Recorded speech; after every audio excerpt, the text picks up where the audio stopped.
Aspiration.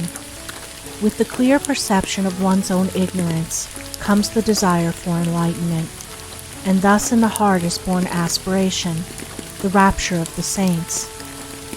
On the wings of aspiration man rises from earth to heaven, from ignorance to knowledge, from the underdarkness to the upper light. Without it he remains a groveling animal, earthly, sensual, unenlightened and uninspired. Aspiration is the longing for heavenly things, for righteousness, compassion, purity, love, as distinguished from desire, which is the longing for earthly things, for selfish possessions, personal dominance, low pleasures, and sensual gratifications. As a bird deprived of its wings cannot soar, so a man without aspiration cannot rise above his surroundings and become a master of his animal inclinations. He is the slave of passions, is subject to others, and is carried hither and thither by the changing current of events. For one to begin to aspire means that he is dissatisfied with his low status and is aiming at a higher condition. It is a sure sign that he is aroused out of his lethargic sleep of animality and has become conscious of nobler attainments and a fuller life. Aspiration makes all things possible. It opens the way to advancement. Even the highest state of perfection conceivable it brings near and makes real and possible. For that which can be conceived can be achieved. Aspiration is the twin angel to inspiration. It unlocks the gates of joy. Singing accompanies soaring.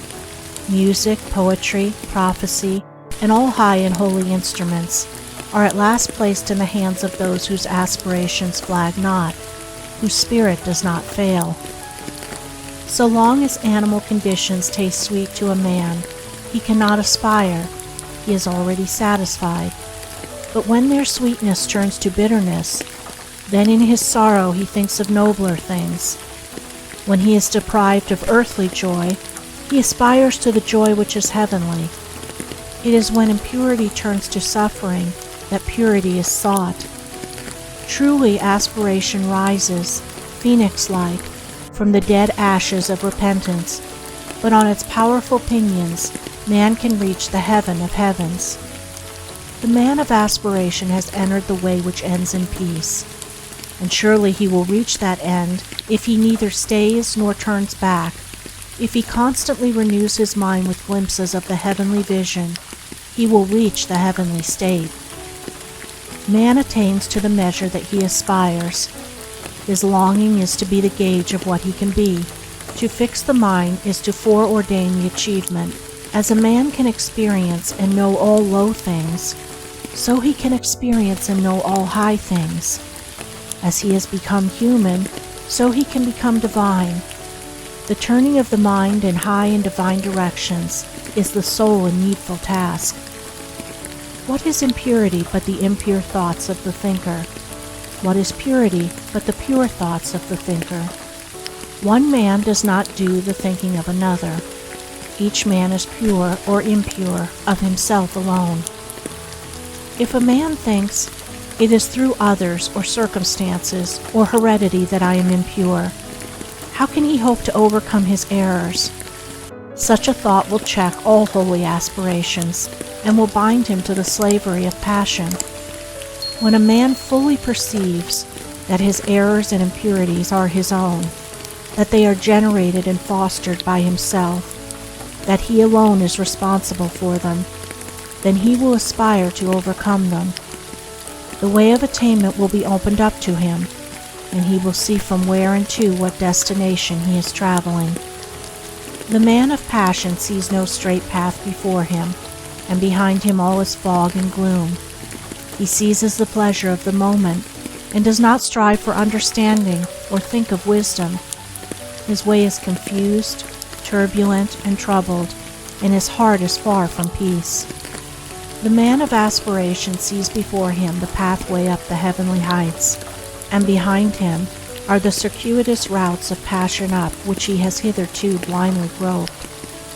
Striving for understanding, and his mind set on wisdom, his way is clear, and his heart already experiences a foretaste of the final peace. Men of passion strive mightily to achieve little things, things which speedily perish, and in the place where they were, leave nothing to be remembered.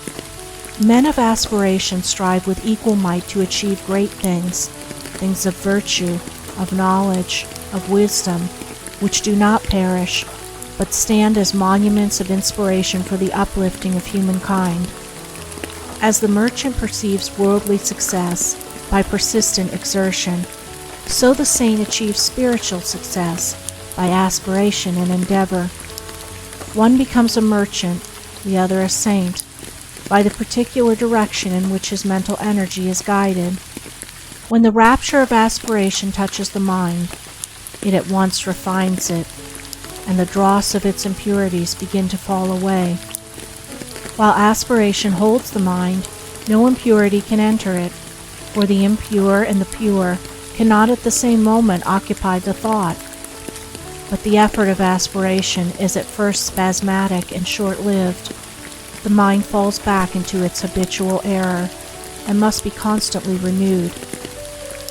The lover of the pure life renews his mind daily with the invigorating glow of aspiration. He rises early and fortifies his mind with strong thoughts and strenuous endeavor. He knows that the mind is of such a nature that it cannot remain for a moment unoccupied, and that, if it is not held and guided by high thoughts and pure aspirations, it will assuredly be enslaved and misguided by low thoughts and base desires. Aspiration can be fed, fostered, and strengthened by daily habit, just as desire. It can be sought and admitted into the mind as a divine guide, or it can be neglected and shut out.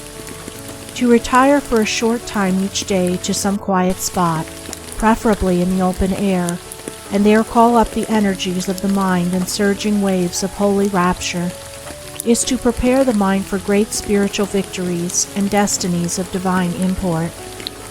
For such a rapture is the preparation for wisdom and the prelude to peace.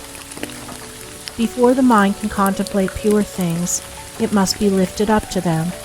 It must rise above impure things, and aspiration is the instrument by which this is accomplished. By its aid the mind soars swiftly and surely into heavenly places, and begins to experience divine things. It begins to accumulate wisdom, and to learn to guide itself by an ever-increasing measure of the divine light of pure knowledge. To thirst for righteousness, to hunger for the pure life, to rise in holy rapture on the wings of angelic aspiration, this is the right road to wisdom. This is the right striving for peace. This is the right beginning of the way divine.